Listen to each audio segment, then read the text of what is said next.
أعوذ بالله السميع العليم من الشيطان الرجيم بسم الله الرحمن الرحيم الحمد لله الذي لا يبلغ مدحته القائل ولا يحصي نعماه العدل ولا يعطي حقه المجتهد الذي لا يدركه بعد الحكمة ولا يناله قوس الفتن الذي ليس لصفته حد محدود ولا نقص موجود ولا وقت محدود ولا أجل ممدود فترى الخلائق بقدرته ونشر الرياح برحمته والتدسق لميدان أرضه أول دين معرفته وكمال معرفته التصديق به وكمال التصديق به التوحيد وكمال التوحيد وإخلاص له نفي الصفة عن كل شهادة صفة أنه غير الموصوف أنه غير الصفة فمن وصف الله سبحانه فقد كرنه ومن كرنه فقد سناه ومن سناه فقد جزاه ومن جزاه فقد جهله ومن جهله فقد إشار إليه ومن إشار إليه فقد حده ومن حده فقد أده الصلاة والسلام والتحية والإكرام على نبي الرحمة وقادر المغفرة وقائد خير والبركة ومنتظر العباد من الهلكة سيدنا ومولانا أبي القاسم محمد اللهم صل على محمد وعلى آله الطيبين الطاهرين المعصومين المظلومين سيما لا بقية الله في الأرض وحجة الله على الخلق العدل المشتهر والمهدي المنتظر عجل الله تعالى فرجه الشريف اللهم صل على محمد وآل محمد اللعنة الدائمة باقية على أعدائهم ومنكر فضائلهم وحسب حقوقهم أجمعين أما بعد فقد قال سبحانه وتعالى في محكم خطابه المجيد وفرقانه الحميد وقوله الحق بسم الله الرحمن الرحيم من المؤمنين رجال صدقوا ما عهد الله عليه فمنهم من قضى نحبه ومنهم من ينتظر وما بدلوا تبديلا صلوات اللهم صل على محمد مولا کی نفاذوں کو اپنا دعا کرنا گزرے تو صلوات ذرا بلند آواز سے اللهم صل علی محمد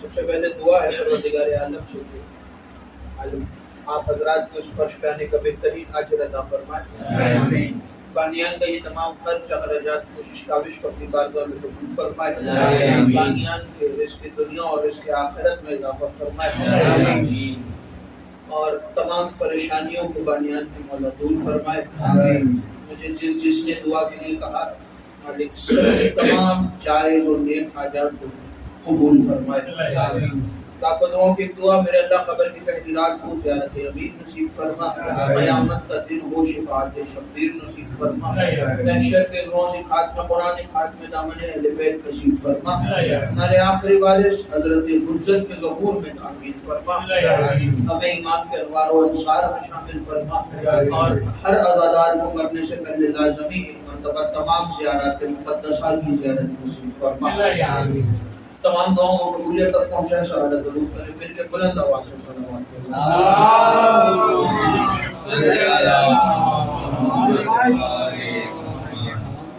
اجازت ہے سالانہ خمسہ مجالس اعزاز کی چوتھی تقریب کا عنوان اصحاب معصومین علیہ السلام آپ حضرات سماعت فرما رہے ہیں اور جو حضرات مسلسل ساتھ ہیں وہ جانتے ہیں کہ اس عنوان کی غالباً آج 16ویں مجلس ہے جو اسی عنوان کے اوپر ہم بیان کر رہے ہیں تو جو پچھلے 16 تقریروں سے ہمارے ساتھ وہ ذرا سا میرا ساتھ دیں تو آج میں اس عنوان کو سمیٹنا چاہ رہا ہوں تاکہ کل جو وعدہ ہے اس وعدے کے اوپر میں آج اس ہستی کی ذکر کو کر سکوں. کل جہاں گفتگو کو روکا تھا وہیں سے آغاز کر رہا ہوں. امیر المومنین نے کربلا کی ریت کو اٹھایا، اپنے چہرے کے قریب کیا اور کربلا کی ریت کو سونگا، خاک کی خوشبو کو سونگا اور سونگ کے اپنے لشکر کے 5000 جو سپاہی شرطۃ الخمیس کہلاتے ہیں ان کی طرف دیکھ کے کہنے لگے کہ یاد رکھو اس ریت کے اندر عشق کا پورا جہان بسے گا، اس خاک کے اندر عشق کا ایک جہان بسایا جائے گا اور وہ عاشق جو ہیں وہ خدا کے چنے ہوئے ہیں. جناب محمد حنفیہ علیہ السلام جناب امیر المومنین کے فرزند روایت کرتے ہیں کہ انہوں نے روایت کیا کہ میں نے خود رسول خدا سے روایت سنی ہے کہ میرے بابا نے مجھے بتایا کہ رسول خدا سے روایت ہے کہ رسول خدا نے اپنے اصحاب میں بیٹھ پورے مجمع کو مخاطب کر کے بتایا تھا کہ کربلا کے اندر جو موجود ہیں ان کے نام کیا ہیں، ان کی بلدیتیں کیا ہیں اور ان کے قبیلے کیا ہیں. کل جس مقام پہ میں نے گفتگو کو چھوڑا تو اسی جملے کو پڑھ کے میں آگے گفتگو کو بڑھا رہا ہوں. جناب حر کی ماں جو ساتھ تھا وہ ساتھ دے میرا. جناب حر کی ماں حر کے لاشے پہ آئی اور آ کے کہنے لگی تم نے اپنی زندگی برباد کر دی. ایسے ہی حسین نے جملہ نہیں کہا تھا کہ اے حر تیری ماں تیرے غم میں بیٹھی. جہاں کربلا کی ساری مائیں فخر محسوس کر رہی تھی وہاں اکیلے حر کی ماں تھی جو اس بات پہ افسوس کر رہی تھی کہ حر نے اپنی جان کو حسین پہ قربان کیا. تو جناب حر کی ماں حر کے لاشے کو گھسیٹتی ہوئی اس مقام تک لائی جہاں آج روزہ ہے جناب حر کا. اور تاریخ نے لکھا کہ حر کے لاشے کا جب صبر پامال ہوا تو جناب آغا مہدی لکھنوی لکھتے ہیں کہ لاشے کے اندر جنبش ہوئی، حرکت ہوئی اور ایک ہاتھ ہلا اور پتھر اٹھایا اور پتھر اٹھا کے اپنی ماں کے سر پہ مار کے لاشے میں سے آواز آئی کہ خبردار جب بات حسین کی آ جائے تو حسین کے سامنے رشتے نہیں دیکھے جاتے. جب بات حسین کی آ جائے تو حسین کے سامنے رشتے نہیں دیکھے جاتے. کربلا کے اندر ایک ماں حر کی تھی جو حر کی جان قربان کرنے پہ حر کے خلاف ہو گئی اور حر نے سر پہ پتھر مار کے اپنی ہی ماں کو قتل کر کے بتایا کہ دنیا والوں یاد رکھو حسین کے مقابلے میں رشتے نہیں دیکھے جاتے. حسین حسین ہے، اگر دل میں حسین ہو تو پھر رشتوں کی پرواہ نہیں ہوتی. اس لیے کہ حسین جانتے ہیں کہ رشتوں کی حفاظت کیسے کرنی ہے. کون تمہارا سگا ہے اور کون تمہارا پرایا ہے یہ حسین بتائیں گے. امام حسین کی محبت میں جو جان قربان کرتے پھر اس کے سامنے کسی کی کوئی اوقات نہیں. جناب حر نے بتایا ایک ماں حر کی تھی لیکن ایک ماں اور تھی جس کے بیٹے کی شادی کربلا سے محرم سے 4 یا 5 دن پہلے ہوئی. مذہب کا عیسائی ہے لیکن جانتا ہے کہ عیسیٰ کا بھی مسیحا جو ہے اسے حسین کہتے ہیں.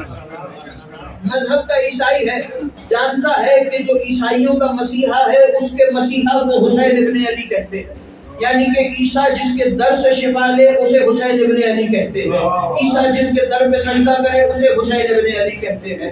نام ہے وہاب قلبی. جناب امام حسین کا وہ سپاہی جو مذہب سے عیسائی تھا. جناب وہاب کی شادی کربلا سے 4 یا 5 دن پہلے، محرم سے 4 یا 5 دن پہلے ہوئی. جناب وہاب کربلا کے میدان سے شادی کرنے کے بعد ماں اور اپنی زوجہ کو لے کے اس مقام سے وہاب اور وہاب کے قافلے والے گزر رہے. توجہ، وہاب اور وہاب کے قافلے والے گزر رہے. وہاب کی جو ماں تھی وہ انجیل کی قاریہ تھی، انجیل کی حافظہ تھی. جناب وہاب کی ماں نے وہاب کی طرف دیکھ کے کہا کہ وہاب یہ جو سرزمین ہے نا، توجہ، یہ جو سرزمین ہے نا، اس سرزمین سے ایک خوشبو آ رہی ہے. وہ خوشبو انجیل کے مطابق کسی عام ہستی کی نہیں، کسی حجت خدا کی ہے۔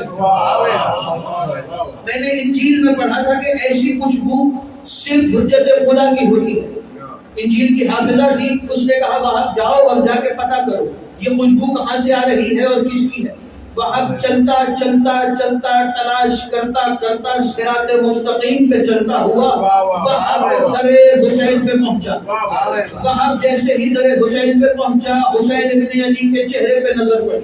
کیا گفتگو ہوئی؟ بہت طویل روایت ہے۔ جناب وہاب نے حسین ابن علی کو چہرے کو دیکھا، حسین ابن علی سے گفتگو کی، گفتگو کر کے وہاب واپس پلٹے۔ مجھے ایک ہی جملہ پڑھنا ہے، وہاب واپس پلٹے اور پلٹ کے اپنی ماں کے پاس آئے۔ اماں یہ خوشبو کسی عام ہستی کی نہیں بلکہ محمد مصطفیٰ جو عیسیٰ کا بھی فخر ہے، یا یوں کہوں کہ وہ محمد مصطفیٰ جس کے پسینے کے صدقے میں عیسیٰ خلق ہوا ہے، اس محمد مصطفیٰ کا نواسا حسین ابن علی کربلا کے میدان میں ہے۔ یہ خوشبو حسین ابن علی کی ہے۔ ماں نے جیسے ہی سنا یہ حسین ابن علی کی خوشبو ہے، ماں نے کہا میرے لال بس یہی وہ وقت ہے، جا اور جا کے اپنی جان حسین پہ قربان کر دے۔ جا اور جا کے، یہی تو کربلا کی ماؤں نے درس دیا ہے کہ پوری رات کربلا کی ماؤں نے بیٹھ کے اپنے بچوں سے کہا تھا کہ میرے لال کل سب سے پہلے تمہاری لاش آنی چاہیے، کل سب سے پہلے تمہاری لاش آنی چاہیے۔ تو کربلا کی ماؤں نے بتایا ہے کہ اگر کوئی اپنے گھر والوں کو حسین پہ فدا کر دے تو اس میں پریشان ہونے کی ضرورت نہیں ہے، اس میں غم کرنے کی ضرورت نہیں ہے، اس لیے کہ ہمارے گھر والے حسین پہ قربان ہو رہے ہیں۔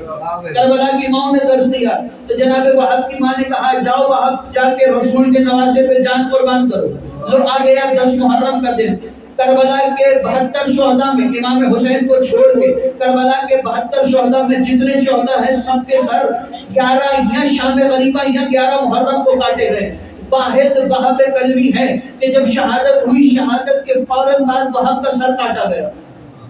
جناب وہاب میدان میں آئے، تلوار اٹھا کے لڑتے جا رہے ہیں۔ توجہ میری طرف رکھیے گا، وہاب لڑتے جا رہے ہیں، لڑتے لڑتے وہاب کے سینے میں نیزہ لگا، پیشانی میں تیر لگا، وہاب زید سے زمین پہ آئی، یزیدیوں نے وہاب کا سر کاٹا۔ توجہ میری طرف رکھیے گا، وہاب کا سر کاٹ کے یزیدی، یہ ہے حسینی مائیں، یہ ہے حسین کے چاہنے والی مائیں، یہ ہے کربلا کی مائیں۔ جناب وہاب کلبی کا سر اٹھا کے خیموں کی طرف پھینکا، وہاب کلبی کی ماں کی طرف وہاب کلبی کا سر آیا۔ وہاب کلبی کی ماں نے ایک مرتبہ سر کو اٹھایا، توجہ، سر کو اٹھا کے ایک مرتبہ سر کو دیکھا، ایک مرتبہ حسین ابن علی کے چہرے کو دیکھا، پھر بیٹے کے سر کو دیکھا، پھر مولا کے چہرے کو دیکھا، پھر بیٹے کے سر کو دیکھا، پھر مولا کے چہرے کو دیکھا۔ اب ماں نے بیٹے کا سر اٹھا کے یوں بلند کیا اور بلند کر کے واپس یزیدیوں کی طرف پھینک کے وہاب کلبی کی ماں کی آواز آئی، او یزیدیوں غور سے سنو، ہم جو چیز حسین پہ قربان کرتے وہ واپس نہیں لیتے،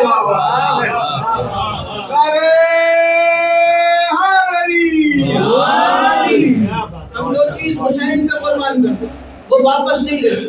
یہ وہاب کی ماں نے درس دیا، یہ جناب زینب کبریٰ نے درس دیا کہ جو چیز حسین پہ صدقہ کر دے وہ واپس نہیں آتی، جو چیز حسین پہ قربان کر دے وہ واپس نہیں لیتے۔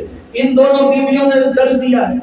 جناب حر، کل حر کا ذکر ہو رہا تھا، ابھی حر کی ماں اور وہاب کلبی کی ماں دو الگ الگ مائیں ہیں نا۔ حر نے ایک بیٹا دیا، توجہ، کربلا کے میدان میں حر نے ایک بیٹا قربان کیا، لیکن حسین کا ایک ایسا صحابی بھی ہے جس نے اپنے 2 بیٹے حسین پہ قربان کیے، نام ہے عبداللہ قیس بصری، بصرہ کا رہنے والا ہے۔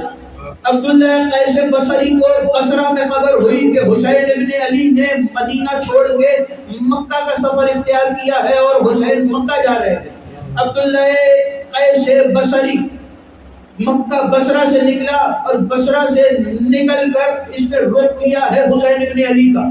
مکہ میں آ کے عبداللہ نے دنیا والوں کو بتایا کہ عبداللہ صرف اللہ کا بندہ نہیں، حسین کا بندہ بھی ہے۔ عبداللہ نے بصرہ چھوڑ کے بتایا ہے کہ حسین کا بندہ بصرہ چھوڑ کے مکہ میں حسین کے قدموں میں جا رہا ہے۔ مکہ آئے، مکہ پہنچ کے مولا کو سلام کیا، کہا مولا اجازت ہے میں آپ کے لشکر میں شامل ہونا چاہتا ہوں۔ عبداللہ قیس بصری کو مولا نے لشکر میں شامل کیا، 72 میں نام شامل ہے۔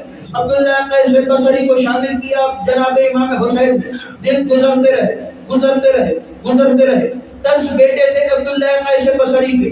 اپنے 10 کے 10 بیٹوں کو کھڑا کر کے عبداللہ قیس بصری نے, میری طرف دیکھنا, عبداللہ قیس بصری نے اپنے 10 کے 10 بیٹوں کی آنکھوں میں ڈال کے کہنے لگا کہ کیا تم 10 میں سے کوئی ہے جو حسین کے نام پہ جان قربان کرنے کو تیار ہے؟ کیا کوئی ہے جو حسین کے نام پہ جان قربان کرنے کو تیار ہے؟ عبداللہ قیس بصری کے 2 بیٹے آگے بڑھے, 8 بیٹے پیچھے ہٹے.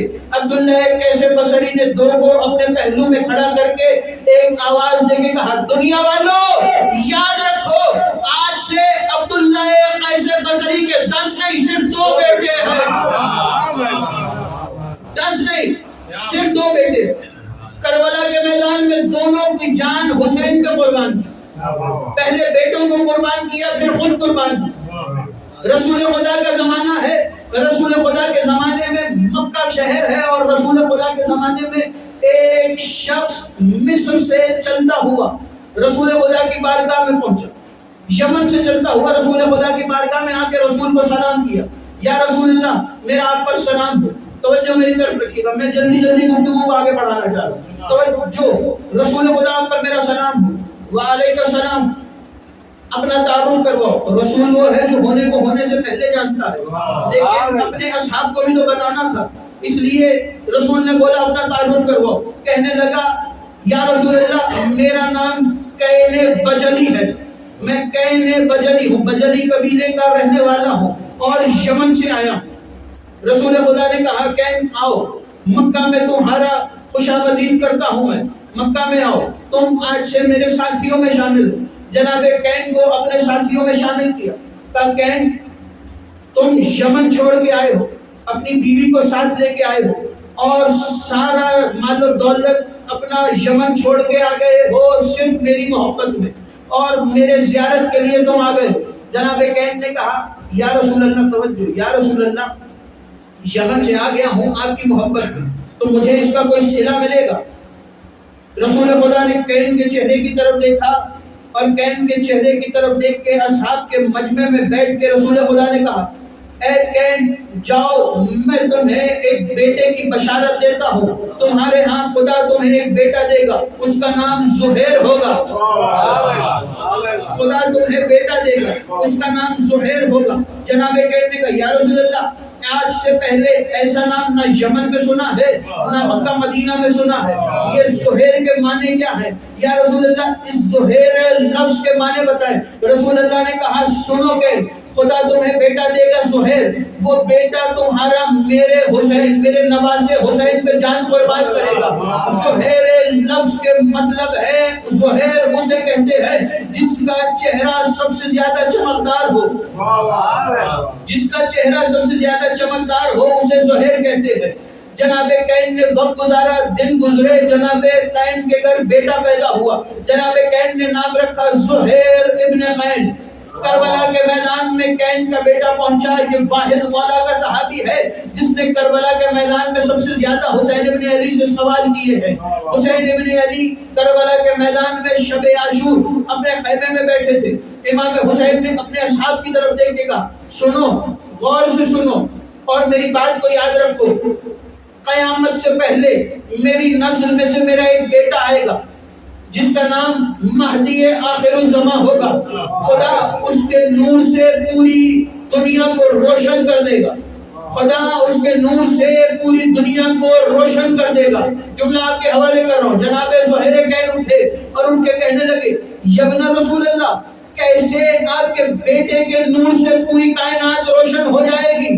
امام نے چراغ بجھایا اور چراغ بجھا کے کہا, زہیر بالکل ویسے ہی میرے بیٹے کے نور سے پوری کائنات روشن ہوگی جیسے اس وقت میرے نور سے یہ خیمہ روشن ہے, جیسے اس وقت میرے نور سے یہ خیمہ روشن ہے. جناب زہیر طبیب لشکر حسینی, جناب زہیر کا لقب ہے, پوری روایت پڑھ چکا. زہیر بھی کربلا کے شہیدوں میں شامل ہے. ایک شہید ہے جس کا مجھے ذکر دوبارہ کرنا ہے, بار بار حکم ہوا ہے اس لیے دوبارہ ذکر کر رہا ہوں. جناب امام حسین کا سپاہی نام ہے واضح ترکی. یہ مولا کا ترکی کا غلام تھا، ترک سے آیا تھا، ترکی کا رہنے والا تھا اور رنگ اس کا سفید تھا۔ امام حسین کو اجازت لے کے کربلا کے میدان میں گیا، کربلا کے میدان میں جا کے لڑتے لڑتے زخمی ہو کے زمین پہ گرا، امام حسین کو آواز دی، امام حسین کو آواز دینا تھی، امام حسین اس کے لاشے پہ پہنچے، سر کو اٹھایا تو منظر کیا دیکھا، چہرے پر تلواروں کے نشان ہیں اور تلواروں کے نشان، زخموں سے خون نکل رہا ہے، لال اور سفید رنگ مکس ہوا۔ کربلا کے میدان میں حسین نے اس کے چہرے کو دیکھا، پتہ نہیں حسین کو کتنا پیار آیا، حسین نے اپنے اس غلام کے چہرے کے ساتھ اپنے چہرے کو مس کیا، اپنے چہرے کو مس کیا تو واضح ترکی کی آواز آئی، مولا میں ایک جملہ کہنا چاہتا ہوں۔ حسین نے کہا کیا؟ کہنے لگا مم مصری، مجھ جیسا کون ہے؟ مم مصری، مجھ جیسا کون ہے؟ میں ہاتھ باندھ کے کہوں گا اے حسین کے نوکر، اے حسین کے غلام، یہ دعویٰ اس سے پہلے ایک فرشتے نے بھی کیا تھا جس کو حسین ابن علی نے پر عطا کیے تھے۔ عجب نہیں کہ واضح ترکی کی آواز آئے کہ پطرس نے دعویٰ اس لیے کیا تھا کہ حسین نے پطرس کو پر عطا کیے تھے، اور پطرس کو پر حسین سے مس ہونے کے بعد نہیں ملا، بلکہ پطرس کو پر ملا ہے حسین کے جھولے سے مس ہونے کے بعد۔ میں اس لیے میں مصری کا دعویٰ کر رہا ہوں کہ مجھے حسین نے مس کیا ہے، مجھے حسین نے مس کیا ہے۔ میں اس لیے فخر کر رہا ہوں کہ مجھ جیسا کون ہے کہ جسے حسین نے مس کیا، مجھے حسین ابن علی نے مس کیا۔ کربلا کا میدان ہے اور ایک وقت ایسا آیا کہ حسین ابن علی الوداع کر رہے، سب کو سلام کرنے کے بعد حسین خیمے سے نکلے، پیچھے پیچھے ایک 4 سال کی بچی دوڑی۔ ایک مرتبہ زلجنا نے کہا مولا ذرا قدموں کی طرف دیکھیے، مولا نے دیکھا تو 4 سال کی بچی زلجنا کے قدموں سے لپٹ کے رو رو کے کہہ رہی تھی، اے زلجنا میرے بابا کو نہ لے کے جا، اے زلجنا میرے بابا کو نہ لے کے جا۔ صبح سے جو بھی کربلا کے میدان میں گیا ہے وہ واپس نہیں آیا۔ اتنا سننا تھا، حسین گھوڑے سے اترے، بیٹی کو سینے سے لگایا، سینے سے لگا کے حسین نے کہا سکینہ ایک وعدہ ہے جسے پورا کرنے جانا ہے۔ سکینہ وعدہ کیا تھا، وہ وعدہ نبھانے مقتل میں جانا ہے۔ رو کے کہنے لگی نیند آئے گی جب آپ کی بھوک آؤں گی بابا، میں رات کو مقتل میں چلی آؤں گی بابا۔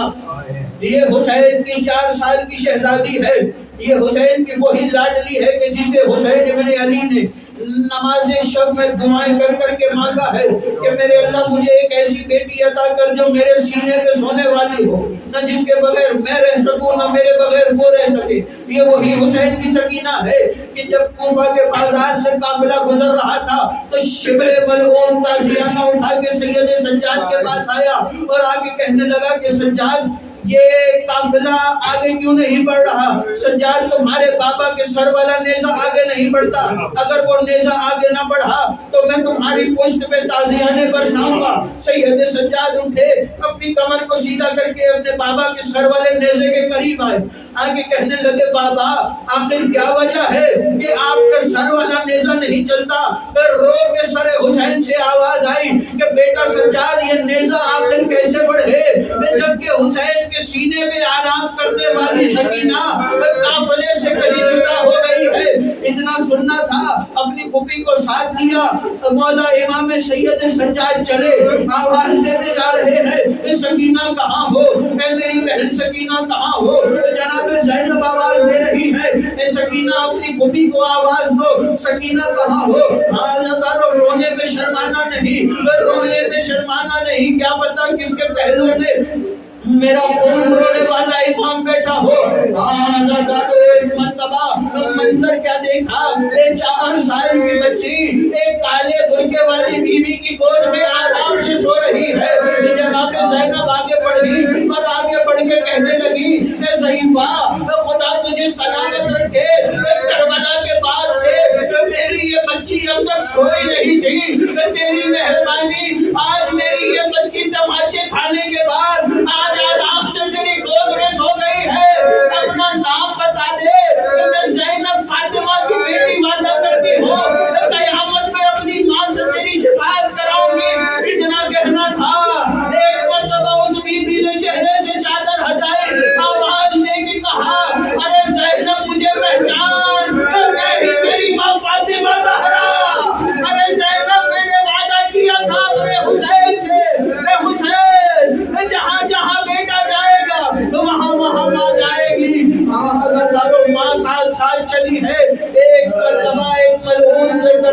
زندان میں آیا اور زندان میں آ کے کہنے لگا اے سید سجاد تو کیا بات ہے، تمہارے زندان کی بیویاں بہت گریا کرتی ہیں، تمہارے زندان میں سے رونے کی بہت آواز آتی ہے۔ سید سجاد نے کہا اے ظالم ہمارے قید خانے میں کوئی بیوی گریا نہیں کر رہی، اس وقت تو ساری خاموش ہے۔ وہ کہتا ہے مجھے تو روز تمہارے زندان سے رونے کی آواز آتی ہے۔ سید سجاد نے کہا تو مجھے صحیح سے بتا کہ مجھے رونے کی آواز کس جانب سے آتی ہے۔ وہ کہتا ہے یوں لگتا ہے کہ زندان کی دیوار سے کوئی بیوی لپٹ کے رو رہی ہے۔ سید سجاد نے کہا اگلی بار جب تجھے یہ آواز آئے تو مجھے اس آواز تک لے کے چلنا، پھر میں دیکھوں گا کہ کون گریا کرتا ہے۔ وہاں ساتھ آئی ہے نا، آخری روایت سن لینا اور چند جملے سن لینا۔ جناب امام سجاد کے پاس ظالم آیا اور آگے کہنے لگا اے قیدی میرے ساتھ چلو، اس بی بی کی رونے کی آواز آ رہی ہے۔ جناب سید سجاد چلے اور چلتے چلتے اس ظالم کے پیچھے چلتے چلتے زندان کے بالکل پیچھے والی دیوار کے قریب آئے۔ وہ کہتا ہے قیدی اس دیوار کے قریب سے آواز آتی ہے۔ جناب سید سجاد آگے بڑھے، منظر کیا دیکھا، ایک کالے برقعے والی بیوی ہاتھ پہلو پہ رکھے رو رو کے کہہ رہی ہے ہائے میرا مظلوم حسین، ہائے میرا غریب حسین، ہائے میرا سید سجاد، ہائے میری بیٹی زینب، ہائے میری سکینہ، ہائے کربلا کے شہید، ہائے شام کے قیدی۔ جناب سجاد آگے بڑھے، آگے بڑھ کے کہنے لگے کہ بی بی تو کون ہے جو میرے بابا کا نام لے لے کے گریا کر رہی ہے؟ آواز آئی اے بیٹا سجاد مجھے پہچان، میں تیری دادی فاطمہ زہرا۔ اے سجاد مجھے پہچان، میں تیری دادی فاطمہ زہرا ہوں۔ آخری جملے سن لینا، میں ممبر حوالے کر رہا ہوں۔ ایک مرتبہ دربار میں یزید کے دربار میں یزید نے حکم دیا آذان شروع کی جائے۔ 7 الگ الگ کونوں میں آذان شروع ہوئی۔ سید سجاد نے روک کے کہا اے یزید مجھے بتا یہ محمد مصطفیٰ تیرے جد کا نام ہے یا میرے جد کا نام ہے؟ اتنا سننا تھا۔ یزید نے جلاد کو حکم دیا اے جلاد جاؤ اور جا کے اس علی ابن حسین کو قتل کرو۔ جلاد آگے بڑھا اور آگے ابھی بڑھا تھا کہ سید سجاد کو قتل کرے، یہاں جناب زینب آگے بڑھی اور اپنی گردن کو بھتیجے کے گلے میں رکھ کے کہنے لگی اگر تم میں جرت ہے تو پہلے علی کی بیٹی کو قتل کرو پھر حسین کے بیٹے کی طرف جانا۔ ارے میں نے امامت بڑی مشکل سے بچائی ہے، ارے یہ وہی سجاد ہے شام قریبہ چلتے ہوئے خیمے سے اپنی پشت پہ اٹھا کے باہر لائی تھی۔ ارے میں سجاد کے آج بھی نہ آنے دوں گی، میں نے اپنے بھائی سے وعدہ کیا تھا۔ جلاد کو یزید نے حکم دیا آگے بڑھو اور علی کی بیٹی کو قتل کرو۔ اتنا سننا تھا جناب فنسا آگے بڑھی اور آگے بڑھ کے کہنے لگی اے یزید اگر تجھ میں جرت ہے تو علی کی بیٹی سے پہلے مجھ فنسا کو قتل کر کے دکھا۔ یزید نے حکم دیا فنسا کو قتل کیا جائے۔ جلاد آگے بڑھا، فنسا کی آواز آئی اے حبشی غلام مجھے کیا ہو گیا ہے، مجھے پہچان، میں حبش کی ملکہ فنسا ہوں۔ وہ کہنے لگا ہے بی بی تم تو حبش کی شاہی چھوڑ کے سیدوں کی غلامی میں آ گئی تھی، آج یہاں یزید کے دربار میں کیا کر رہی ہو؟ رو کے فنسا کی آواز آئی اے حبشی غلام آہستہ بول، میرے ساتھ اسی علی و فاطمہ کی بیٹیاں بغیر چادر کے شرابی کے دربار۔ اللہ رحمت اللہ